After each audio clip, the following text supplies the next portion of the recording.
गोकुळीच्या सुखांत पार नाही लेखा बाळकृष्ण नंदा घरी आनंद नरनारी गुडिया तोरणे करती कथा गाती गाणे तुका मने छंदे मन मोर गेले गोविंद विठाल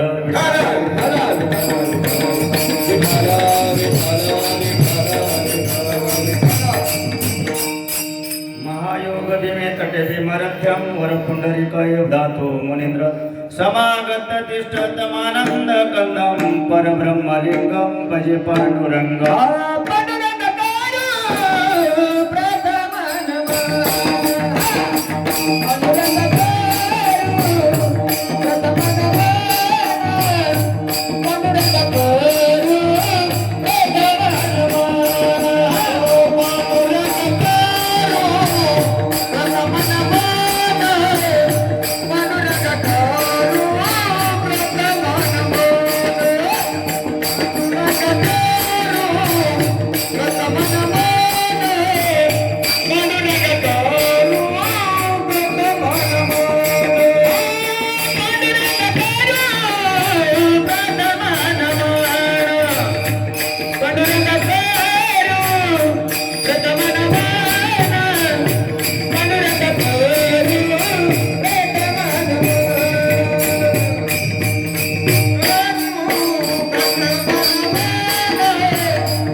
कृते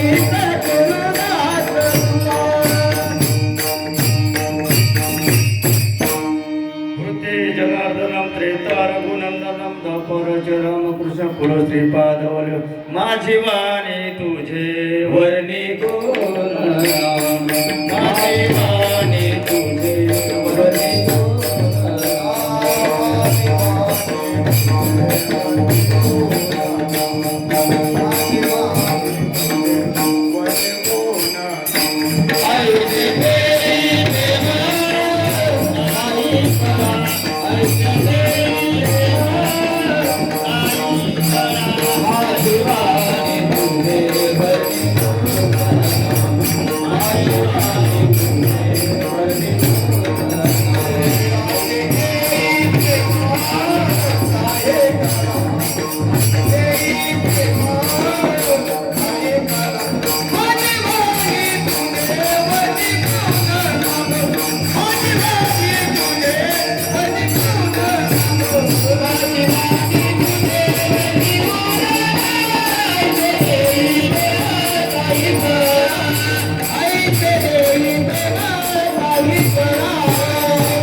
उच्चाराने तेने केले गोकुळी वारकरी संप्रदायाचा दंडखेळ हरिपाठ असेल काकडा असेल अखंड हरिनाम सप्ताह असेल त्याची सांगता करायची असेल तर ती काल्याच्या कीर्तने करायची असते मग काल्याच्या कीर्तनात काय सांगायचं चरित्र ते उच्चाराने तेने केले गोकुळी पण देवाने काय काय चरित्र केले पण देवाने अवतार कशासाठी घेतला 4 युग झाले कृत त्रेता द्वापार आणि कलियुग आता पुढे चालू होणार आहे ते कलियुग पण प्रत्येक युगामध्ये देवाने अवतार का घेतला धर्म रक्षावया अवतार रे धर्म रक्षावया अवतार रे धर्म रक्षावया अवतार रे धर्म रक्षावया अवतार रे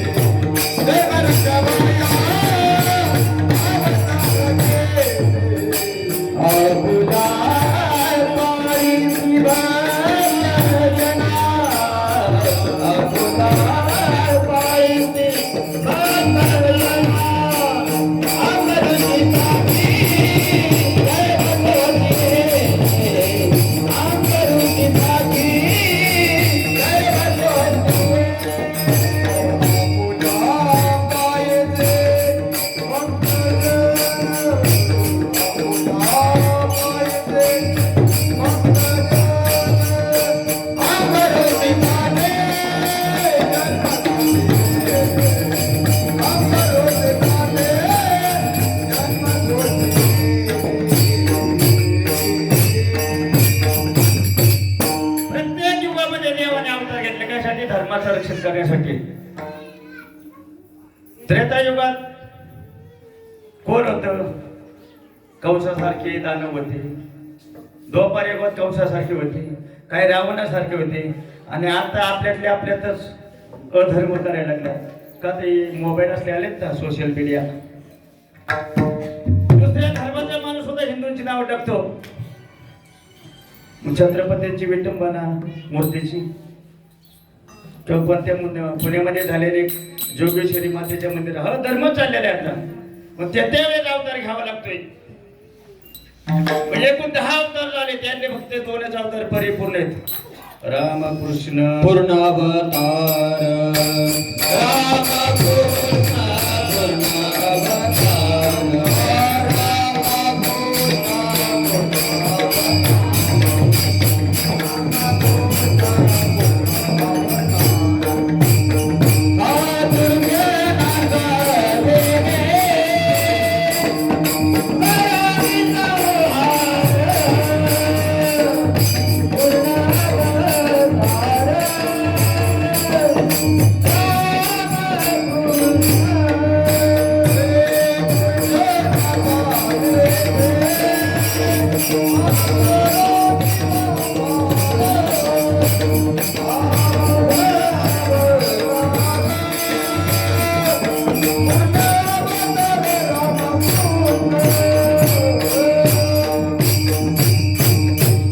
मग आपण दोन अवताराचा विचार करणार आहे.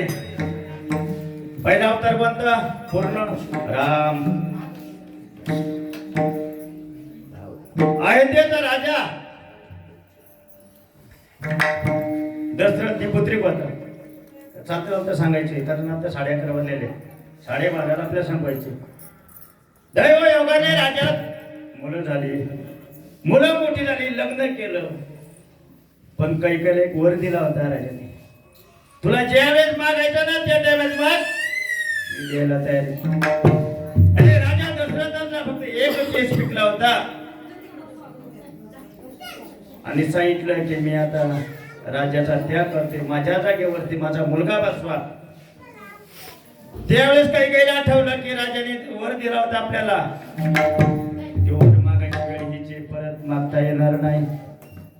काही सांगितलं की रामाला वनवासाला पाठवा आणि माझ्या भरताला गादीवर बसवा.